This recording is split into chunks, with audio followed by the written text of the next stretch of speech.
For the first race in the Australian Touring Car Showdown of the Mobile Auckland Sprints today, and it's the flying Kiwi Greg Murphy. He'll start from pole with his time 57.03. Alongside him, Glenn Seaton with a 57.4. He's also done a 57 flat in practice today. Paul Radisich, the second Kiwi in the Ford Falcon as well.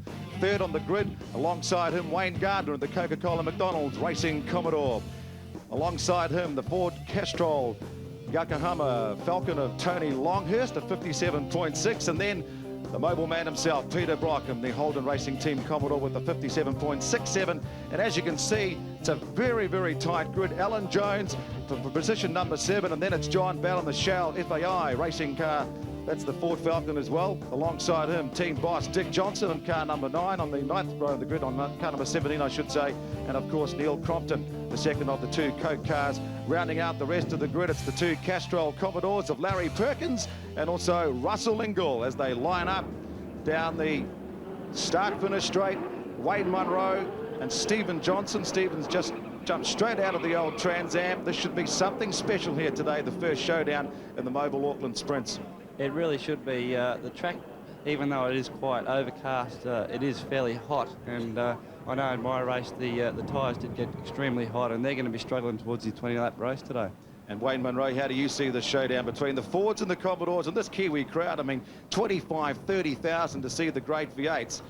Just goes to show you, Clint, just what the Kiwi audience wanted. The Kiwi boy out front on pole position. Sensational lap time yesterday was he gets the 5-second board, and Radisich on the second row. We couldn't have it better. What a setting. Both Gardner and, of course, Greg Murphy were practicing their starts, and let's see how they get off.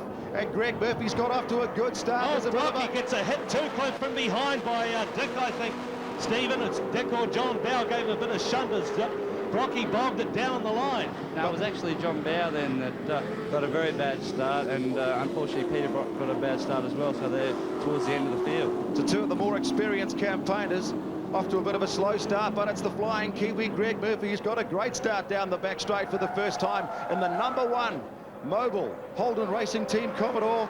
And closely followed by him, you'll see coming into picture now the Ford Credit Ford Falcon of Glenn Seaton, and then I think it's Paul Radisich followed by Tony Longhurst. Well, Kiwis 1 and 3, we couldn't have it better. Fantastic start by Murph, and really blitzed away from there. That's a pretty hard job to get one of those beasts off the line, I think, Stephen. Oh, it is an extremely hard job, but you've got to have the revs perfect for these cars to be able to get off the line good. And I saw Greg practicing his starts earlier on today in warm-up, and he just did a fantastic job then. So at the end of the first lap, don't forget it's 3 20-minute sprint races, and it's Greg Murphy. Greg Murphy doing a fantastic job through the S's, into Railway onto the back straight for the second time. Remember, he's taken over from Craig Lowndes, who's testing for Formula 3000 in Europe, and a good performance over the next week in this Fast Lane Festival of Motorsport here at Pukekohe in Wellington. He could be the other driver to team up with Peter Brock full-time next year in the Australian Touring Car Championships. Well, that's what everyone's picking, and I mean, after his qualifying performance yesterday, the Aussie journos were in awe of the guy. They already know him real well from his Audi drive in Australian Super Tours, of course, but it's been a while since someone has actually taken out that big a gap in qualifying on the rest of the field as Murph flies it over the bumps, over the top of Mobile Mounted, really working at the wheel there, Steve. I was really talking to Murph. Oh, and a big smash, and it's Neil Crompton in one of the Coca-Cola Commodores, and that McDonald's bumper looks like junk food, doesn't it? Sure does. Out over at the hairpin, we saw something happening in the background there as well, looking at Murph leaving the corner. I wasn't sure what happened there. I saw. Let's take a look. You just see Murphy in the Iowa replay. He gets away nice and clean, followed by the rest of the Falcons, and then just coming into shot now. She's pretty tight round there, and he gets shunted out by one of the FAI Shell cars onto the grass, does a bit of lawn mowing, clips Larry Perkins, and then we've got 2 cars out. Just what we didn't need. We've been saying what a day of carnage it's been at Pukekohe as Larry pulls the older VP Commodore into pit lane. Lots of damage down the side from that side shunt. Larry was extremely lucky then. He got a fairly hard hit from Crompton, who obviously got pushed out a bit by, I think it was John Bauer, went up the inside, and very lucky not to tip over then. He'll be very disappointed too, Lazar, because I was talking to him just before, Larry Perkins, and he knows that the car's been struggling with the bumpy setup around here at Pukekohe, so he knows they were going to run down the back of the field, but not that far back. If anyone seemed to notice, Larry has brought the older model VP Commodore here instead of the VR, obviously chasing front-end grip, which he thinks the VP is a lot better. That's why he ran the car at Bathurst. On board now. As you can see, 3 Sport heading into the end of the back straight. You can see Murph's there in first gear, into second gear, up to third. I think you'll see him keep pulling the gears up to 5th gear. There's 5th gear there, and he's just going to cruise across the top, and all he's got to do is look after his tyres. This is the part where the cars get real twitchy with a bit of attitude. And then how bumpy is it? We went for a lap with Tony Longhurst yesterday, and round here they'd start to really bump up, doesn't it? Oh, it's unbelievable. These cars do handle the bumps quite a lot better than the Trans Am that I drive. I can tell you every lap that I come down there, the Trans Am bottoms out at least 4 or 5 times, so it is extremely bumpy down the front. And it's an amazing feeling when you come out onto the start of the back straight. It's like driving on gritty soap, isn't it? Just power through. Oh, it's unbelievable. You've got to really be careful of the curve on the outside. If you hit the curve on the outside, it can really turn you around really quick and slow you run down the chute. They're hitting speeds of up to 260 k's at the end of this back straight, and then the power brakes go on, flames coming out. And the Ford Credit Falcon closing a little bit of Glenn Seaton. Greg Murphy still leading. Let's go down to the pits and have a talk to Murray Taylor with Larry Perkins. Well, Larry Perkins looking very disappointed.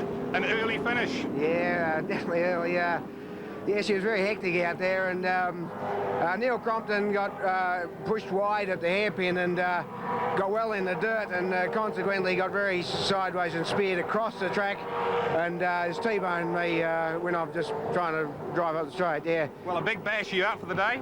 Oh, I don't think so. We're just assessing it now. It certainly pushed the side of the car in 10 inches or so, but we're just checking to make sure the back axle's not massively bent, and but no, I think we can be running. It'll be in a bent state, but I think structurally it's still sound.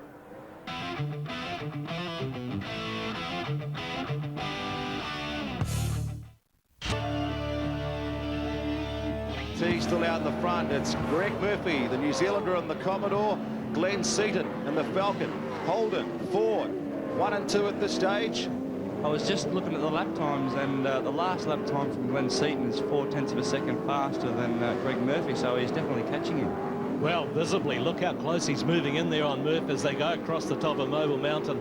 Flames belching out of the HRT car as he changes gear, belting down the front straight here, and Seaton closing in. We thought he would be one of the runners here, and both of them, of course, on Bridgestones, which has got to be the tyre of choice in this class, Steve. Oh, definitely. The Bridgestone's just an amazing tyre. I don't think anyone has ever seen anything like it. But Seaton did have a problem yesterday. He didn't get to run his second set of tyres in qualifying, so maybe that's why he didn't improve. But he's obviously got his car sorted now, and he's really closing up on Murphy. 57.3, the fastest lap so far for Glenn Seaton. They cracked a piston yesterday and had to put a new engine in overnight.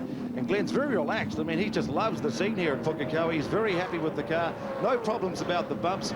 He thinks it's fantastic to have such a huge crowd here, and I think all the Aussie V8 boys are just loving it. And he'll be loving this, being right on the bumper of the HRT Commodore. I tell you what, I think I'd sooner be in Murphy's position than Glenn, because it is extremely hard to pass around there. There's not many places to pass, and these cars are extremely close down the straight, and you definitely won't see, unless Greg makes a mistake coming onto the straight, you won't see him passing down the straight. But you can see Glenn Seaton's really going to put the acid on the Kiwi kid. He's going to test him out.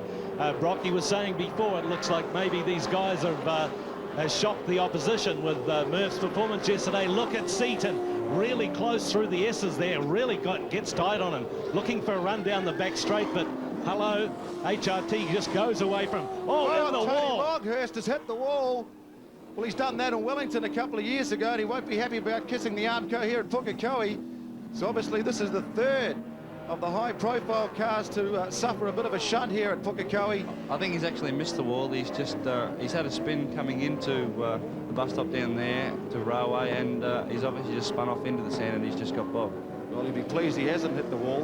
Wants a push. He's pointing to all the photographers there to stop taking photos and give me a push, you guys. Come on, get out here. Now the marshals started to stir themselves, responding to the frantic hand signals there from the boss. Back on board with Greg Murphy.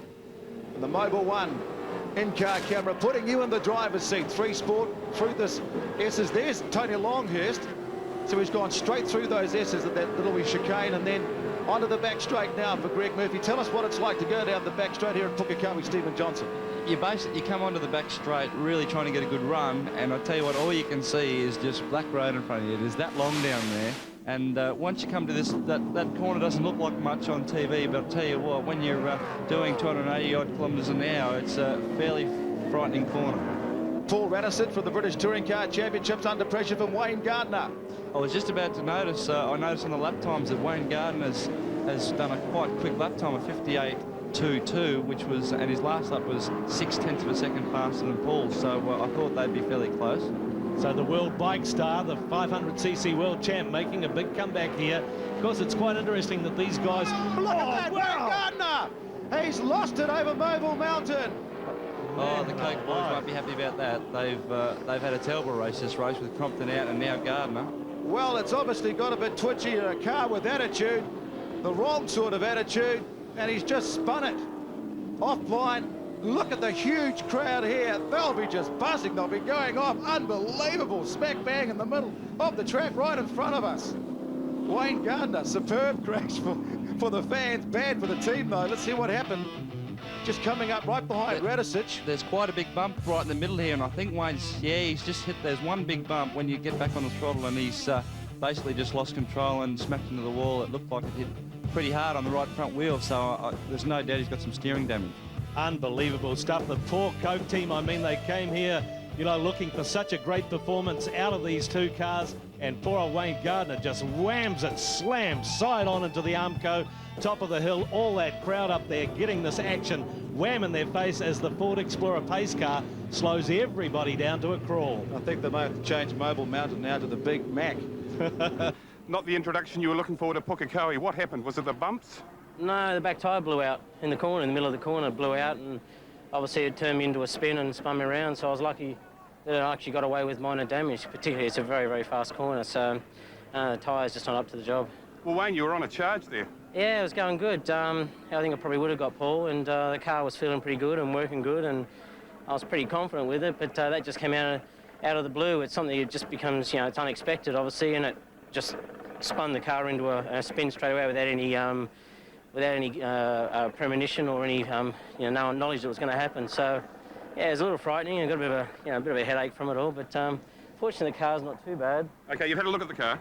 Yeah, the back tyre's blowing out, but the car's not too bad, fortunately. But I don't know if we'll be out the rest of the day. It was pretty disappointing. You know, the tyres just went up to the job. Okay, well, a big crowd there to see you go off. Yeah, well, fortunately, as I said, it wasn't a big crash because the car's not too bad shape. It's disappointing because I think we had a good third place there. Okay, we're about to go again, so we're back with the commentators. Thanks, Wayne. So take a look again, and it's, of course, it's the black back tyre that just blew out there and sent Gardner into the spin, into the wall, and out of the race. The good news for Kiwi fans is that Greg Murphy actually held on to win the race and did a great performance coming down to take the first race after the restart. So it was number one, first Greg Murphy, and the HRT Holden Commodore, Glenn Seaton second in the Ford Falcon, Peter Brock giving Mobile a 1-3 finish, coming home third, followed by Paul Radisich in another Ford Falcon, and then Alan Jones in the other Allied Movers Ford Falcon, rounding out the dramatic top five for the first showdown of the supercars today. Well, Neil, happier times there with your IndyCar test in the States, but not a very happy day today. No, very disappointing. Both the Coca-Cola Commodores are out of business, and that's a real shame because our cars were quite good. Both looking forward to doing 3 races here and being competitive, but that's not to be. Quite a bit of carnage. Yeah, the front of my car's a mess. It's had it, and the full front right-hand corner of Wayne's car and right down the right-hand side, it's shot as well. So, well, just talk us through the accident. What happened? Well, you've got to go back a previous lap to start with, I guess. John Bow outbraked Peter and I on the outside going down to the hairpin. On the second lap, or the beginning of the second lap, if you like, I then did the same to John. So I rounded him up on the outside. As we came off, he came over and assumed the natural race line and squeezed me up onto the grass. And once you get out there, there's not a lot of grip. So as a passenger, the car semi-turned around, came back onto Larry Perkins as I was crossing the track. But Larry was an innocent bystander, and unfortunately, it's one of those things.